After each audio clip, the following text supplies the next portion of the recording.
Well, hi YouTubers, just got in from London. Bloody cold day down there today, with every down central, and I went to see Doctor Strange, and it's interesting. Okay, first of all, I will be giving out spoilers.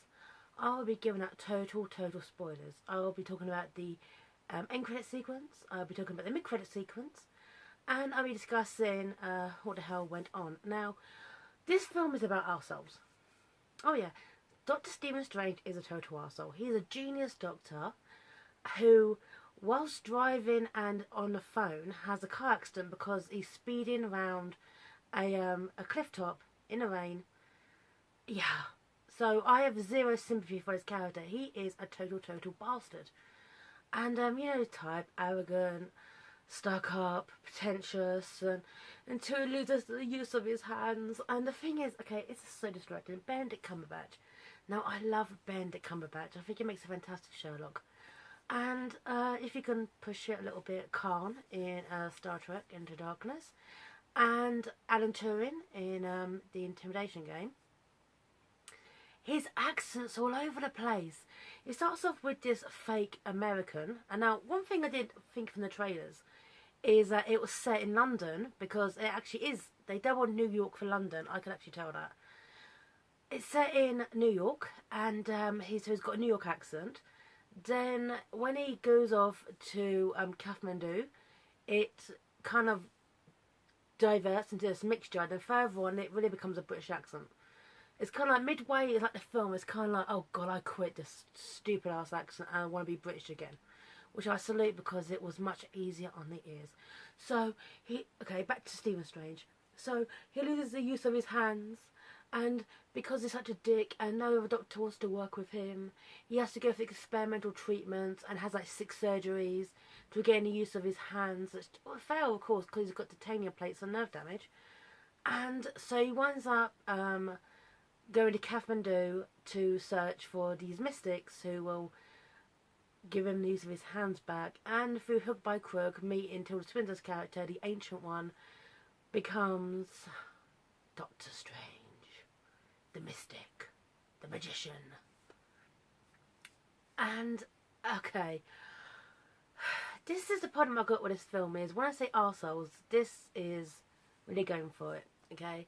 So you got the arsehole Stephen Strange, who meets up with the arsehole character, the Ancient One, played by Tilda Swinton. Tilda Swinton, who is so white you can't look at her for more than 5 minutes. Now, her performance as the mystical Ancient One, a Celtic woman, okay, who learned the arts of magic of the mystic ones a very long time ago, and treats him in the ways of the Force or whatever.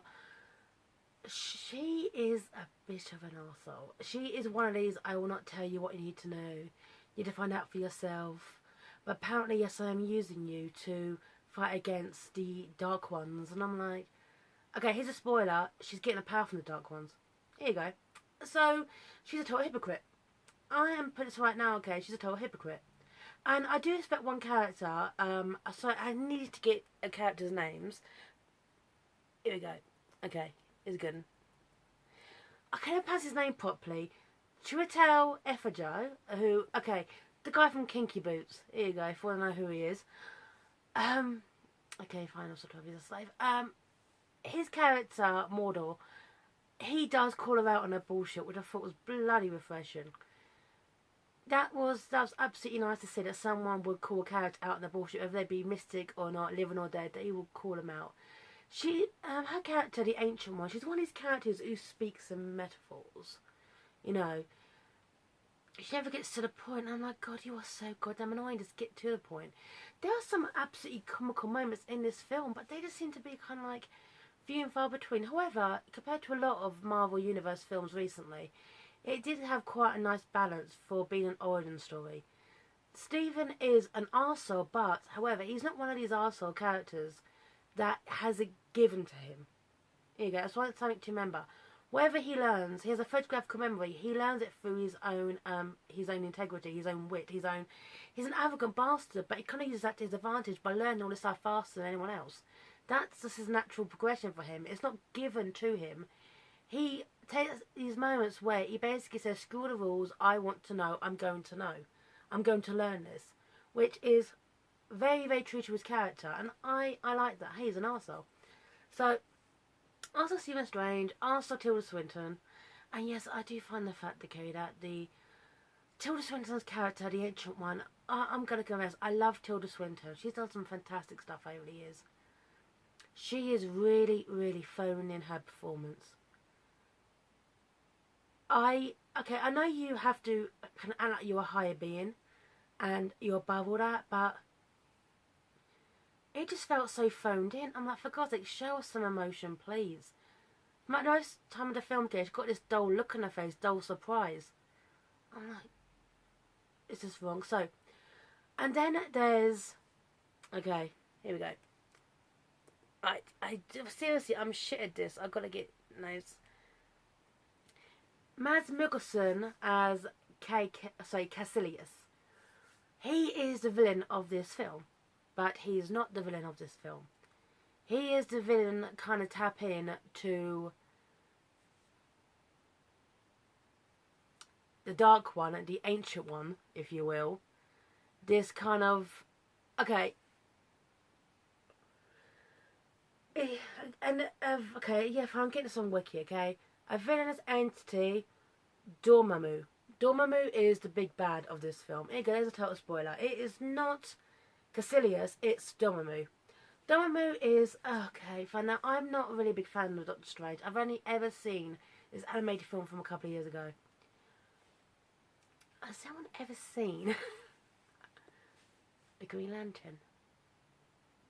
You know the bad guy in the Green Lantern? The Devourer of Worlds.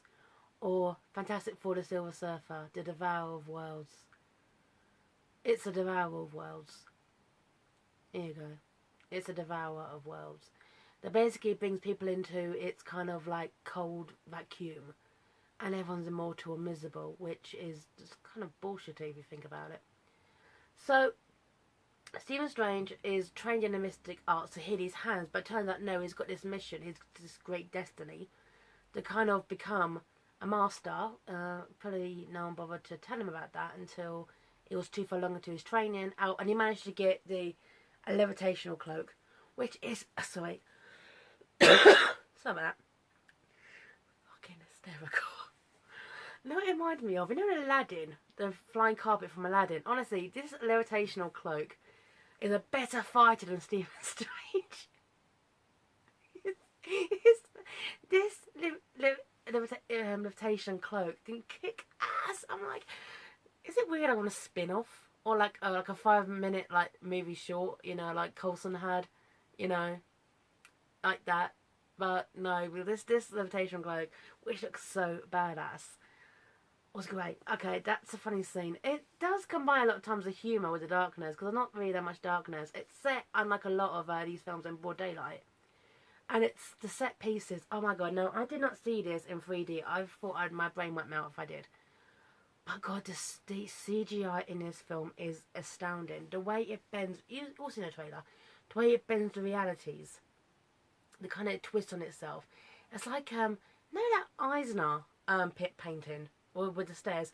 Labyrinth. You know, like in Labyrinth, all those stairs, different ways. It's kind of like that. It's like reality twists on itself. It's absolutely incredible. But the problem is just the way it's resolved. Now, this is a spoiler, okay? The Mystic One falls, she's killed, has an out-of-body experience with Stephen, drops some philosophical bullshit and dies, and you're like, well, you're kind of long-lived, and she actually knew this was her time, so, because she saw into her own future and it ended at that moment. So I'm like, okay, well, you knew you were going, so, hey, did you leave a last will and testament? Some instructions here, but, you know. So, and Stephen now has to go face up to the darkness. So one thing I did like is the set pieces. Now, it's cut between London, New York, Dublin for London, you can tell, and Hong Kong. Now, unlike a lot of places which would have done a stereotype with Hong Kong, this looks like an actual Hong Kong street. There's no Chinese lanterns. It's just like a typical scene. It looked actually pretty realistic to what a busy street would look like in Hong Kong, and I did respect that. It didn't go for... It went a little bit stereotypical, okay, with people selling frying noodles on the street, but it wasn't, like, jarring, if you will. So that was kind of nice.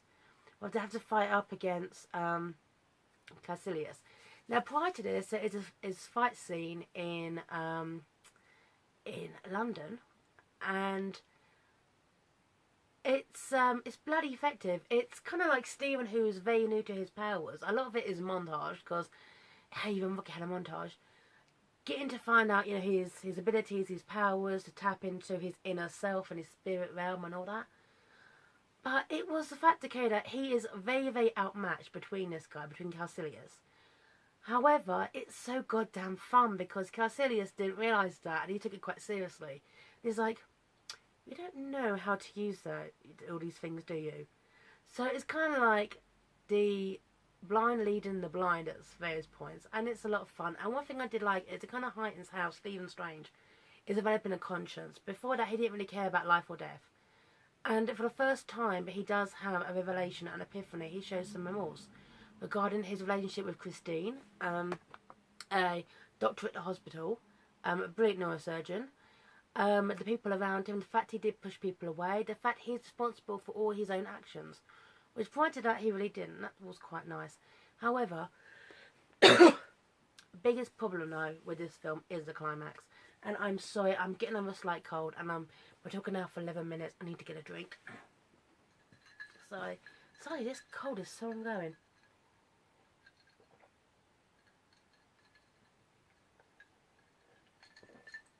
I'm sorry. You know, some people sort out an editing. I'm not very good at editing, so you've got the big bad. You've got Dormammu. Okay, let's have some fun with some vowels and some consonants here. The big bad, the death, the immortality bringing, the crush of worlds, everyone on the same plane. You know, humanity will never die. You'll be safe because one day the sun will burn out in a couple of billions of years, kind of thing. He defeats the big bad by boring him to death. No. Stephen has this device, okay? I'm going to get to this device in a second, okay? Which basically means he can screw about with time. He can manipulate time, which he's not supposed to use because it leaves ripples and ripple effects, and, you know, it has a price. I'm going to get to that price soon. But to escape the big bad and to save Hong Kong, he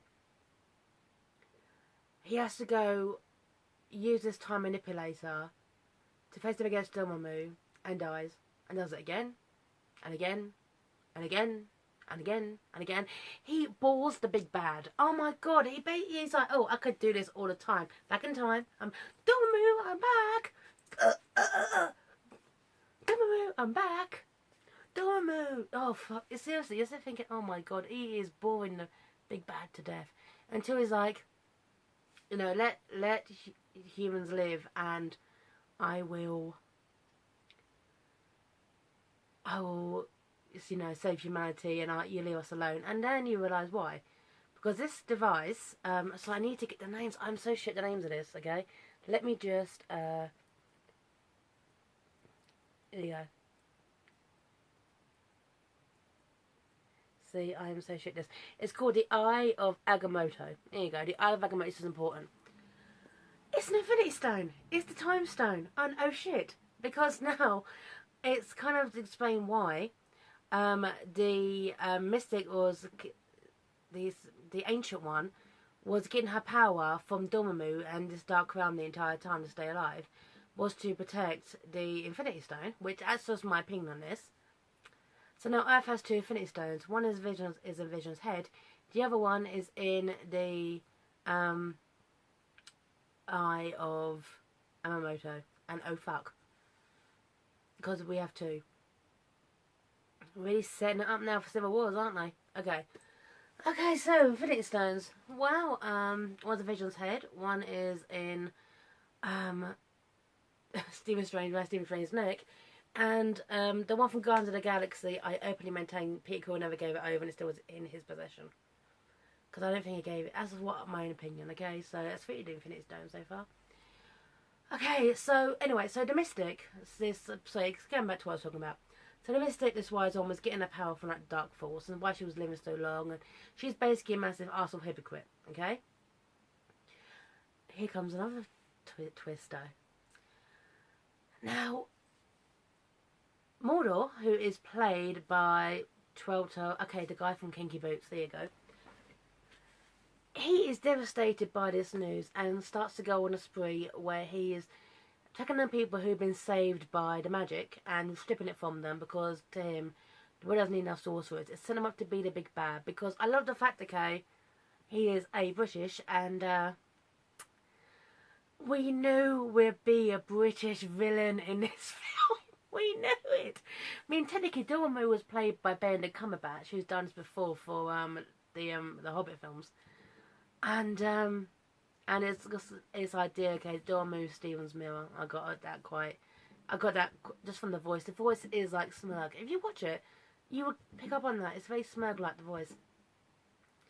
So they're setting Mordor up to be the big bad for the next Doctor Strange film, which I was like, yeah, of course, the Brit has to be the villain. In the film with, well, actually the 3 leads are all British. 4 leads if you count Christine. So, yeah, a film for the Brits. So, now, actually, there's one character I did like, Wong. The actual name is Wong, and it's played by, Benedict Wong. Now, once again, I've never ever,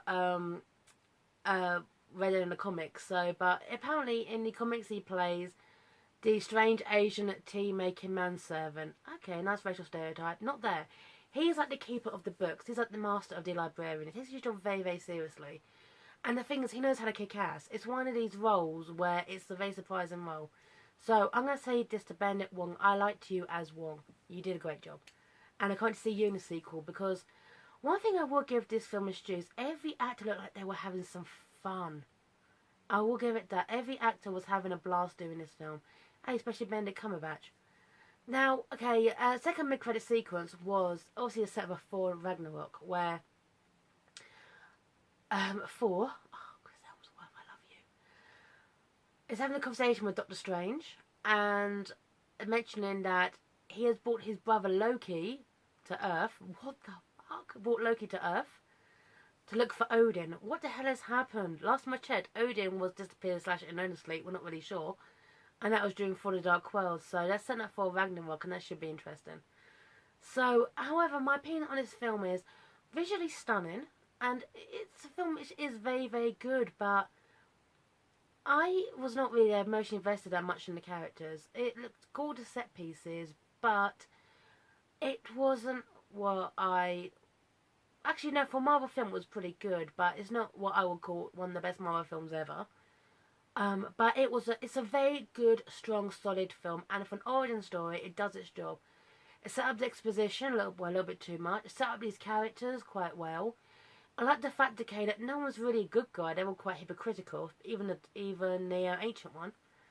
So, I did enjoy this film. There you go. So that's my opinion on Doctor Strange. So thanks for watching, YouTubers, and sign off and take care. Bye now.